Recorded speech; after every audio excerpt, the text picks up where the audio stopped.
you have in your mind? Tall, dark, and handsome. Really? Oh dear. So have you had work? Like Botox and stuff. I've had everything done. Like regular or just... 4 times a year. Hey guys, and welcome to Little Black Book. You know what time it is. We're talking to you guys about Married at First Sight UK, dropping episode 2 breakdown. We're dealing specifically with Kate, the friend that was in green, with Tom and Adrian, who are a gay couple as well. They look good. I'm just gonna be honest with you. Listen, Tom looks good, but Adrian, I loved his style. He looked like a handsome brother, man. And you know, and sometimes when you see people that look good, you just have to appreciate how good they look.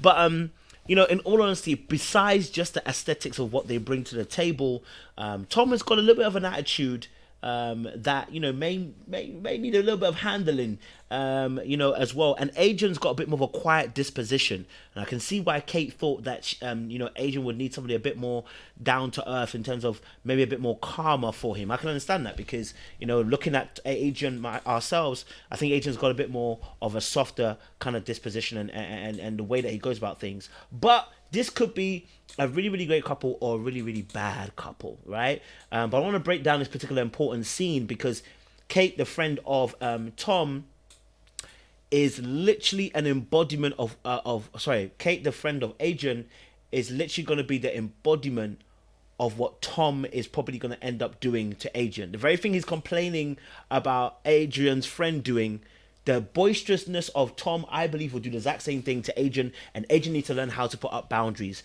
But let's discuss that in this review in episode 2, Married at First Sight, season 7. If you're new to this channel, we're just going to talk about behaviors here. That's all we're going to do. Talk about behaviors. We're not going to break down the whole episode. Like, share, subscribe, click on the bell button for notification of the uploads. And for those of you who are returnees, you already know what it is, baby. You got the middle rose. You got a middle rose. Stay hydrated. All right, cool. Let's get back into the video. What made you want to do this? Have you been hurt, like, in the past? Of course. Yes, I have been. I've been engaged before. Oh, yeah? How long were you together? Did you propose to your fiancé? Now, as you can tell, the gun squad is out. Kate's out here doing rounds, okay? My girl is better than the RAF right now, okay? She's firing on all cylinders, okay?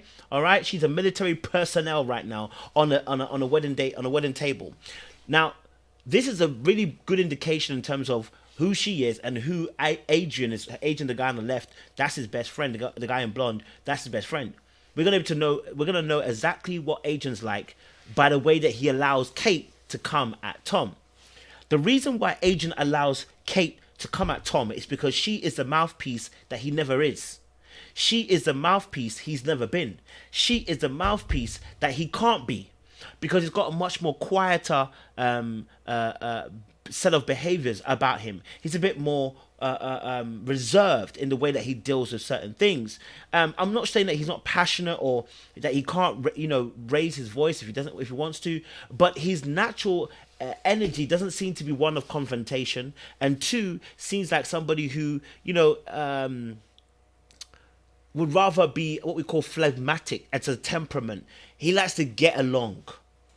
Whereas with Tom, we see a bit more of a contentious attitude, doesn't mind going bizza, boz, bash and bosh. And he was very respectful, Tom, as well, to Kate, because he could have really blown his gasket. But you notice also, Mummy also got involved. Let me tell you something. If that was me, my dad or mum would not get involved.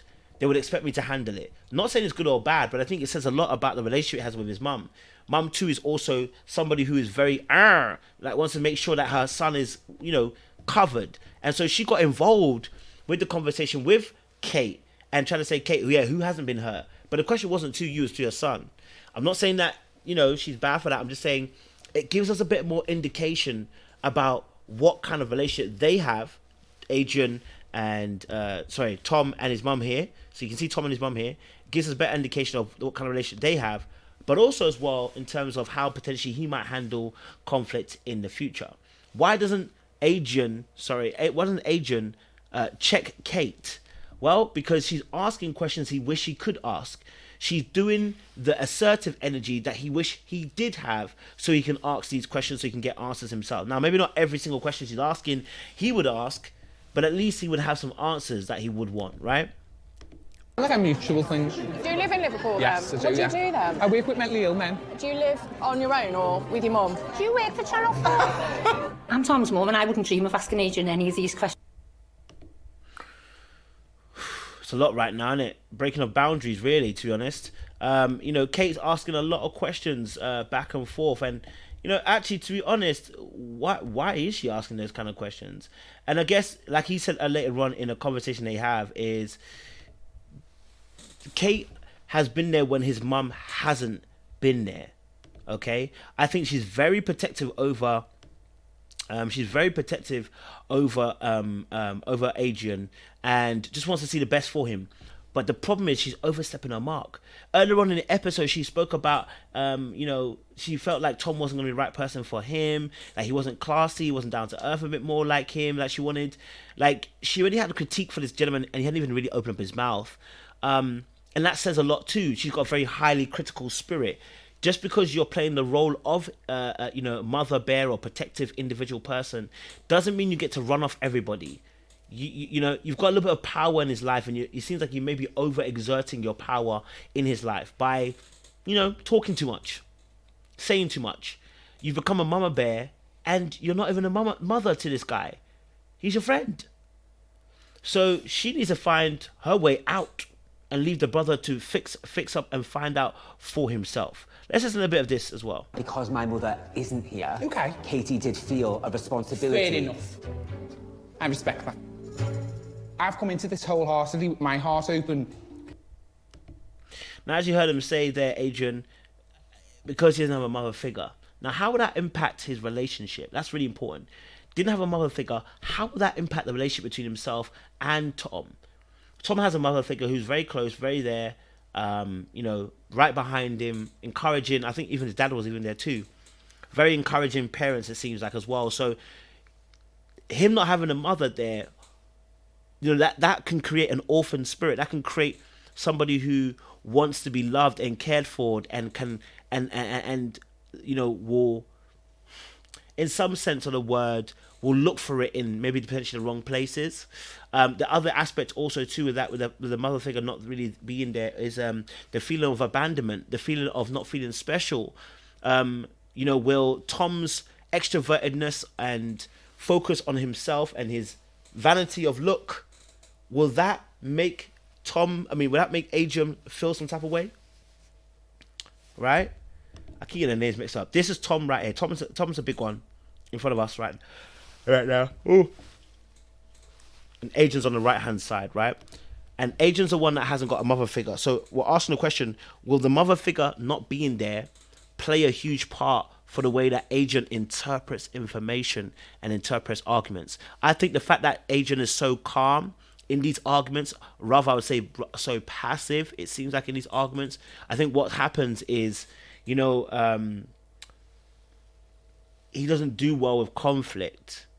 And maybe that makes him feel like someone is gonna, if he does conflict, someone will leave him, or someone will pull away, or somebody won't be around, just like the mother figure isn't right now. Now, we don't know if the mother figure's passed away or what, we're not sure. So I'm even speculating when I say mother figure is absent, because we don't know a full story.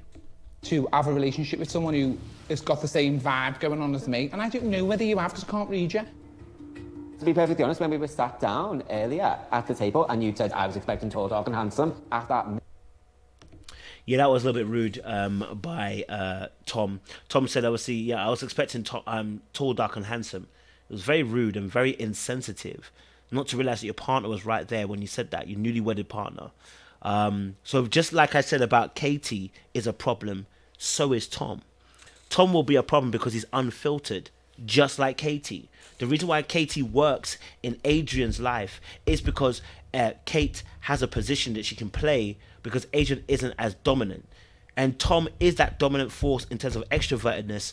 It will end up being that Tom replaces Kate in the same way, being the speakerphone and being the extroverted person in his particular life, right? Because the frustration for Tom looking at Adrian is the fact that you probably see yourself in Kate. The way she's drilling and making sure that her friend is safe. You're probably seeing yourself in Kate. That's probably what even probably annoys you the most. You can see yourself in her. She's got the same characteristics and same qualities. Kate and Tom have similar traits. And what my fear is for Adrian is if he doesn't have good boundaries, Tom could be on top of him the same way that Kate's on top of him right now. Just without the history of friendship behind it.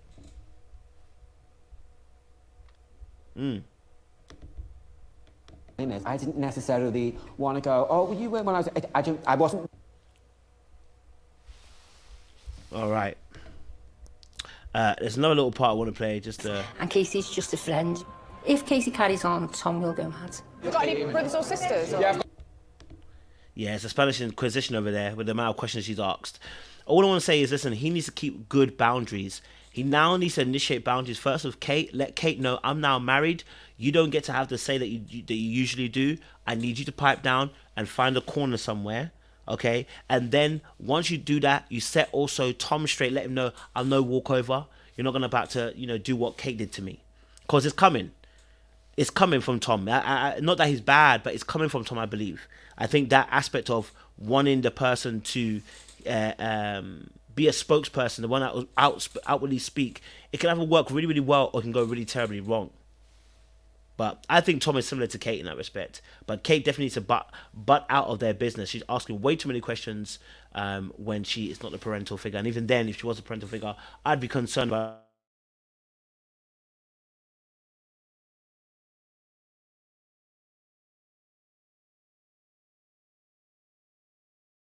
again very, very soon. See you again very, very soon, guys. Much love and appreciation.